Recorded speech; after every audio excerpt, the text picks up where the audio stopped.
instant sur le parcours et le CV de Martine Aubry tel que Paul Vermus nous le donne dans France Soir. Bon, d'abord, elle est née dans le 17e arrondissement de Paris, un 8 août 1950. Donc, elle a été élève au lycée Notre-Dame des Oiseaux avec Chantal Goya, d'après Paul Vermus.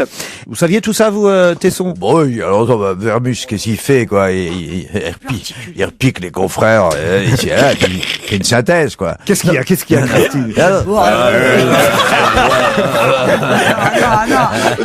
Je me disais, on n'a pas Bénichou. Je vais comprendre ce qui se dit. Non, mais c'est vrai que Philippe, avant de commencer une phrase, fait toujours... C'est un petit côté Michel Rocard. Alors, vas-y. Elle a été prof à l'ENA et on va vérifier tout de suite auprès de Chantal Goya si elle a vraiment été à l'école avec Chantal Goya. Bonjour Chantal. Bonjour Laurent. Alors, est-ce que Paul Vermus raconte des conneries une fois de plus dans France Soir? Moi, je crois que on doit confondre avec ma sœur. Ah. Parce que elle a 58 ans, Martine. Oui. C'est le peintre, ta sœur, c'est ça? Non, c'est pas le peine. Ça y est, ça recommence. Non, à mon avis, on n'était pas dans la même école, mais pas dans la même classe. Mais t'es allé au collège des oiseaux aussi, Chantal? Mais oui, les oiseaux.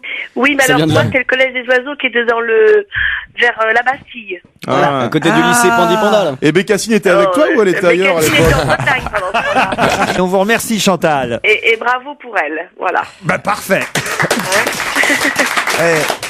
Oui. J'ai jamais su si c'était un pseudonyme Goya ou si c'est son nom. Il y a quelqu'un qui le sait ici? Ah bah, vous voulez qu'on rappelle? Ah oui. Pourquoi tu poses la question quand elle a raccroché? Et vous avez même pas osé demander... Ah bah si, alors, allez, rappelons-la. Rappelons-la, on la rappelle, on la reprend. Ah ouais, on va la rappeler, non, parce qu'il n'y a pas de raison. Hein. Ça va se dire, waouh. C'est là que ça a à faire. Alors. Ah ouais. Je vais dire, putain, aujourd'hui, j'ai eu 2 coups de filet. Faut se méfier parce que parfois on a du mal à joindre les deux bouts. Ah bon. Non, mais ça, vous devriez le savoir. Si c'est son vrai nom, c'est un pseudo. on devrait le savoir. Chantal, Oui. pardon de vous déranger une deuxième fois, mais à peine on avait raccroché que Philippe Tesson se demandait si c'était votre vrai nom Goya ou pas. Mais non, c'est pas mon vrai nom. Mon vrai nom, c'est Chantal de Guerre. Voilà. Scandale de guerre. Mais C'est déjà pourquoi, un bon alors nom de bataille. pourquoi le pseudo et puis pourquoi celui-là? Parce qu'il y a très longtemps, quand j'étais avec Jean-Jacques dans le sud-ouest, chez Guy d'Arcang, exactement, à Biarritz, et il y avait dans le salon de cette vieille famille un sublime tableau de Goya, et en le regardant, Jean-Jacques a dit à tout le monde, on dirait Chantal, le petit garçon à droite, là. C'est vrai, ils ont dit, ça lui ressemble, et là-dessus, il m'a dit, tu devrais t'appeler Chantal Goya si tu fais une carrière artistique. Et Et là, j'ai dit, c'est pris d'avance. J'avais une autre question. Le soulier magique, c'est son vrai nom ou c'était Adidas ou Nike au départ? Non, c'est le soulier qui vole. Si on a une autre question, on vous rappelle une troisième fois, hein, Chantal. Ben, rappelez-moi, je suis là, alors ça va, je suis encore là jusqu'à midi, ça va. Parfait. On Allez, n'hésitera pas. Pas d'autres je vous questions, embrasse. Philippe? Non, là, je suis content de savoir. Je l'aime maintenant. beaucoup, Philippe Tesson. C'est vrai? Oui. C'est qu'il est plus tout Voilà. jeune, hein? Non, mais ce qui est Ah, marrant, c'est que je connais la sœur de Chantal Goya. Si vous voulez, on peut l'appeler. Non, mais c'est vrai, Oui. je connais votre sœur. Mais oui, c'est normal. Elle travaille chez Maître Lombard. Voilà, C'est normal. exactement. Voilà. Il y en a qui ont Et fait puis, carrière elle, dans la famille. Ben oui, mais elle a commencé chez les avocats quand elle avait après son bac. C'est ça. Et c'est elle qui était au lycée avec Martine Aubry, d'accord. Je pense, oui. Ouais. Et Je voilà, pense. Vermus s'est encore planté. Qu'est-ce que vous voulez? Hein, Mais c'est pas grave, je l'aime beaucoup. Mais oui. D'ailleurs, on aime tout le monde. Merci Chantal, on vous embrasse. Au centre sportif Elisabeth dans le 14e, au gymnase Japy dans le 11e, au centre sportif de la Goutte d'Or dans le 18e, ou même au gymnase Jean Jaurès Des capotes. dans le 19e. Qu'est-ce qu'on peut trouver? Des capotes. Des capotes. Bonne réponse de Jérémy Michalak. La question était longue, alors je vais... C'est une nouveauté. Effectivement, la mairie de Paris a décidé d'installer des distributeurs de préservatifs dans les établissements sportifs municipaux. Ouais. Ça paraît assez surprenant en même temps parce que moi je pensais qu'on allait faire du sport dans les... Ouais, auraient mais pu, si le prof de gym il veut se taper une élève aussi, c'est bien. Non mais Ils auraient pu privilégier les piscines quand même. Leur Manodou fait pas forcément les stades. J'ai au téléphone monsieur Jean-Marie Le Gouen qui est adjoint socialiste chargé de la santé publique pour la mairie de Paris. Bonjour monsieur Le Gouen. Bonjour. Tesson, qu'est-ce que vous en pensez? Ah, moi, je trouve ça très bien. Ah oui. Très bien. Je crois qu'on s'en sert dans les gymnases. dans les gymnases. Oh, j'en suis sûr, oui. Dans les Bah oui, vestiaires, non, en tout mais, cas. Mais non, les vestiaires, ils sont pas mixtes, les évidemment, vestiaires. parce qu'il le dit, Eh ben, d'ailleurs, monsieur eh ben, Le Guen. dans le C'est- sport. On est dans l'activité physique, quoi. Moi, je trouve que, quand on est normalement constitué, le sport, ça vous invite plus que n'importe quelle activité à vous défouler sexuellement. C'est-à-dire qu'on peut. Moi, je sais pas, je pense. Puis je trouve Je ça. vais m'y remettre, je trouve alors. ça- Sport Voilà, sur vous la n'avez pas perche. besoin, Laurent. Stevie, vous qui allez souvent dans les gymnases, puisque vous faites de la poutre, je crois. Est-ce qu'il y en aura à sa taille? Non, mais c'est une bonne mesure, ça c'est sûr. Je vous le disais que bonne c'était une bonne mesure. Bah, non, mais c'est clair. Non, mais c'est vrai que il y a toujours, chez des jeunes avec qui je parle, c'est vrai qu'il y a toujours cette honte d'aller à la pharmacie acheter tout simplement des capotes. C'est pas forcément évident en fait pour des jeunes. Tout ce qui touche à la sexualité, c'est comme la première fois que t'as 18 ans, tu peux aller louer des Première cassettes. fois que t'as 18 ans. Enfin, oui, non, mais quand t'as Oh, chez des comédiennes, Quand il y a t'as- plusieurs fois où elles ont eu 18 ans. Ariel Quand Dombal, t'as huit fois 18 ans, déjà. la première fois, t'as le droit d'aller louer une cassette pornographique dans un vidéoclub. Et ben pourtant, t'oses pas parce que Bah, voilà, il t'as faut- honte. il faut faire Déjà, comme je trouve ça. Si en 2008 tu loues encore des cassettes dans un vidéoclub, Oui, c'est qu'il y a enfin, un je problème. parle à mon Alors, époque. Alors, Stevie, faut faire comme Pierre Charles, à Bénichou. mon époque. Faut aller branler sur Internet. Monsieur Le Guen, je crois qu'on va raccrocher parce qu'il vaut mieux pas que vous entendiez la suite de la conversation. On vous remercie en tout cas pour vos réponses à nos questions et pour cette initiative de santé et d'hygiène publique. Merci Bonne et buzz. bravo. Oh non Fabrice, enfin Cinglé. Oh, vous êtes fou, c'est un élu, c'est un représentant savais du pas. peuple. C'est bah voilà. Je croyais que c'était un gardien de gymnase, je suis désolé. Mais c'est vrai que les vestiaires, moi j'ose pas aller dans les vestiaires. Vous voulez que je vous dise Pourquoi quand je vais, mais parce que je sais pas, Ah ouais. Si, mais c'est individuel. j'aime pas cette intimité, ce Oh non, manque arrête, d'intimité. Ouais, puis il y a plein Pour eux, Eh, mais On se croit au guignol. Ah, c'est les guignols.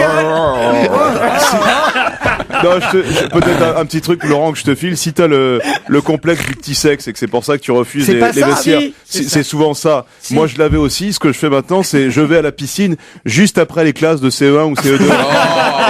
Comme ça, je me change en même temps que les gamins. J'ai l'impression d'avoir un sexe énorme. Ça flotte beaucoup. Qui sont bêtes.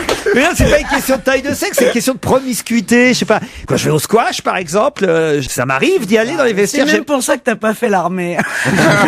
Mais j'aime pas ça, la promiscuité. Curieusement, j'aime pas la promiscuité avec les garçons. Voilà. Non, mais en- c'est bizarre ça. T'es chelou toi. Et les backrooms. Même en backroom, ouais. Ah, quand il fait noir.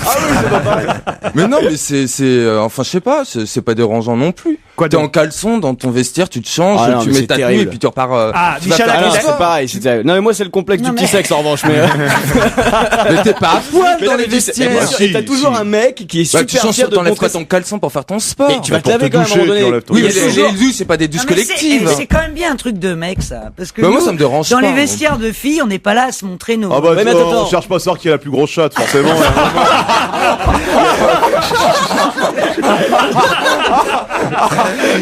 Michel Aguilar, expliquez. Mais là, mais c'est dans les clubs de sport, dans les vestiaires des mecs, t'as toujours un mec, si tu veux, qui va sortir à poil de la douche et qui va se frotter avec sa serviette sûr. dans le dos avec la Souvent, bite à il est l'air. antillais d'ailleurs, tu remarqueras. le mec. Mais c'est super dérangeant, moi, je trouve. Et moi, je prends même pas ma douche. Moi, je me casse et je vais prendre ma douche chez moi. Je me lave pas dans Mais la moi, club de sport. pareil, mais moi je prends ma douche chez moi Voilà. aussi. Bah, moi, repars en- je prends ma douche chez toi aussi. Je mais- reprends. C'est l'excuse. Donc ça veut dire que tu restes en tenue de sport, tu mets ton impair, je repars un en châle, sueur, je repars en enfin, un sueur. châle. À l'école, c'est les gens qui pourrissaient les classes comme ça. Tu sortais du sport, ils ne prenaient pas de douche parce qu'ils voulaient pas se mettre à poil, et tu passais l'après-midi dans une odeur de transpiration douteuse. C'est très gênant. Je te moi, rappelle que trouve. t'es venu hier faire cette émission sans t'être lavé. Donc, si tu veux. Tesson, vous les Bon, bah, fréquentez je vous laisse, moi. Hein. les vestiaires, vous les fréquenttez ou pas alors Oh, non, bah, vous me voyez dans un Mais vestiaire. t'as fait l'armée toi ou pas toi? Ah Ah bah, bah non, t'as ah. peut-être fait la guerre. Non, toi. mais t'es... Laquelle C'est vrai, j'ai fait l'armée. Et alors à l'armée c'était comment? Tous à poil et puis y a rien à dire quoi. de toute Non, façon. attends, il faut te garder des mythes, hein. Non, ça se passe pas comme ça. De toute façon, à l'armée, on se met jamais à poil puisqu'on se lave pas. Non, mais à l'époque, hein, je te parle à Oui, l'époque. mais t'étais pas dans les tranchées quand même. tranchées, tu Ah non, prenais- mais j'ai pas fait cette guerre-là, quand même. Il a fait la guerre de 100 ans, t'es son. Il était déjà trop vieux pour 14-18. C'est un mousquetaire. Quand vous rangiez vos arcs. Super.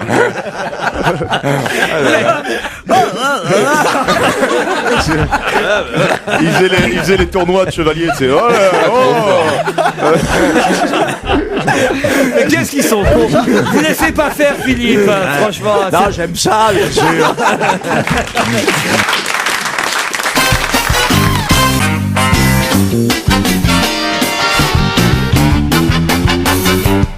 Essayez d'appeler quelques habitants du village de Olon. Il n'y a pas beaucoup de gens qui vivent à Olon, ils sont à peu près 82. 82. Ah, comment vous le savez? Bah parce que je l'ai entendu l'autre jour à Europe. Ah, vous allez nous questionner sur l'éboulement de terrain. Exactement, alors expliquez. Bon, bah alors c'est pas la peine, je vais te donner la réponse. Qu'est-ce qui se passe dans ce village alors, Philippe? Il y a eu un éboulement de terrasse. C'est un village qui est particulièrement exposé. Il y a déjà eu quelque chose qui s'est passé il y a quelques années. Bon, il y a eu il y a beaucoup de pluie, des inondations. Et puis à l'entrée du village, bah, la montagne s'est effondrée. Et donc? Donc les gens ne peuvent plus sortir de leur trou, mais enfin ils y arrivent quand même parce que le village est coupé du monde. Coupé du monde. Pour 15 jours un quand service même. Hélicoptère, les enfants arrivent quand même à passer, ils vont à l'école. Tu comprends? C'est sûr. Mais arrêtez d'imiter. Attendez, une bonne fois pour toutes, est-ce que vous pouvez m'imiter Philippe Tesson? Tu sais que ça va te rester, fais gaffe. Je voudrais que tu parles, ils sont pas trop alors ils peuvent plus aller à l'école. C'est terrible, il y a quelqu'un en ligne qui peut plus aller à l'école. Et peut-être le monsieur il est emmerdé, tu vois. Qu'est-ce qu'elle a mangé ce matin?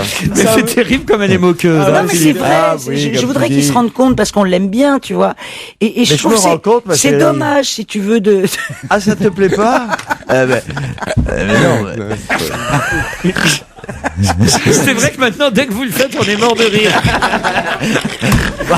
Mais vous en étiez jamais rendu Si, un peu, mais on n'osait pas le dire, nous. Putain, quel soulagement, merci. Alors, on va appeler quand même à... Tiens, on va essayer Anna. On va essayer Anna à Olon. Alors, Faut appeler la puisqu'on a- mairie. C'est pas rigolo, l'emmerde d'Olon. Bah, il y a le maire. Elle est tarée. Oui, Oui, bonjour Anna. bonjour. C'est Laurent Ruquier à l'appareil sur Europe 1. Ah oui, Et on voulait prendre de vos nouvelles parce qu'on a lu dans la presse que tout votre village était coupé du monde. oui, ça va, oui. Est-ce que ça va bien? Ça va, oui. Bon, mais alors comment vous passez le temps si vous pouvez pas sortir du village? Je sors pas trop, non. Je sors pas trop. Là, j'allais sortir un peu, il y a le soleil, sinon ces jours-ci, il fait pas très beau. Mais vous ne manquez de rien. Non, non, non. Parce qu'autrement, J'ai du ravitaillement, oui. Puis il y a des gens qui passent, oui. On voulait envoyer des sacs de riz, ça sert à quelque chose ou pas? Non, non, non, merci. On les garde. Merci d'avoir appelé. On est bien content de savoir que vous allez bien parce que Europe 1, c'est la radio solidaire avec toutes les régions de France. Oui, oui, Qu'est-ce oui. qui ça va, Tesson? oui, Il y a Tesson, il s'en fout. Oui, et moi, Non, je mais crois la que j'ai solidarité, hein. Oui. Pardon, je crois que j'ai pas été bien aimable ces jours-ci avec des journalistes et puis ils ont fait passer les... C'est normal, madame. Le lendemain, là, ils ont été chez la voisine et après on me l'a dit, je l'ai pas regardé, mais on m'a dit que c'était passé sur... Ah, vous n'avez pas été aimable? Oh, ben avec nous, vous êtes très aimable, c'est gentil. Elle est mignonne. Voilà. Oh, oui. vous regrettez parce qu'il paraît qu'on vous a vu mal aimable avec des journalistes, c'est ça? Oui, c'est ça, oui. Nous, c'est tous des cons. C'est-à-dire, c'était pas vers le journaliste, j'ai horreur comme photographie. Quand je leur ai ouvert la porte, j'ai bien vu qu'il y avait quelqu'un qui avait un machin. Mais après, quand j'ai vu que le préparé, il s'était mis en face de moi, j'ai éclaté. Alors, du coup, elle a raison. Ben, il y a de l'animation. Ils sont partis, j'ai été chez la voisine qui les a reçus. J'étais décidée à parler, mais pas, j'ai horreur comme Vous parlez un peu comme photographie. Philippe Tesson, madame, c'est marrant. Je m'excuse, mais c'est Bon, comme faut dire que ça. la voisine, elle est très accueillante, elle. Ah oui, oui, oui, oui. Elle oui. accueille tout le monde, hein. Oui, ah oui, oui, oui. Oh là là. Même quand il n'y a pas d'éboulement, hein. C'est une chaude, la voisine, hein. Ah oui, On va l'appeler. oui, c'était un mauvais moment pour elle aussi, mais elle a accepté de la recevoir. Et alors, Moi, madame, je- qui c'était le corbeau du village, finalement? Et votre voisine était avec son mari décédé, évidemment, on peut pas le faire partir. Non, non, il n'était pas décédé, mais c'était le frère à son mari qui était à Guchen, décédé. Ah, d'accord. Non, la femme à son mari, je m'excuse, là je dis une bêtise, c'était la femme à son mari qui était Moi, je suis décédée. persuadé que c'est son beau-frère le coupable, mais Ça, bon, c'est après... sûr. Et à part ça, qu'est-ce que vous avez fait à manger ce midi? Oh, j'ai de la soupe. Après, je suis même faire une omelette de pommes de terre avec des œufs. Vous êtes pas encore... encore rien, je suis pas pressée. Une omelette de pommes de terre, ça c'est bon, une omelette de pommes de terre. Vous êtes pas encore obligé de vous manger entre vous. Fabrice Eboué vous demande si vous n'êtes pas encore obligé de vous manger entre vous. Ah non, je ne même pas, non. Des fois, je Elle a becté la voisine. Je crois que vous, maintenant, vous êtes en train de me charrier un peu, mais ça fait rien. Et je crois que je l'ai mérité quand même, mais... Bernard Kouchner passe demain, tenez bon, madame. Allez, au revoir. Au revoir, on vous embrasse, c'est gentil, merci.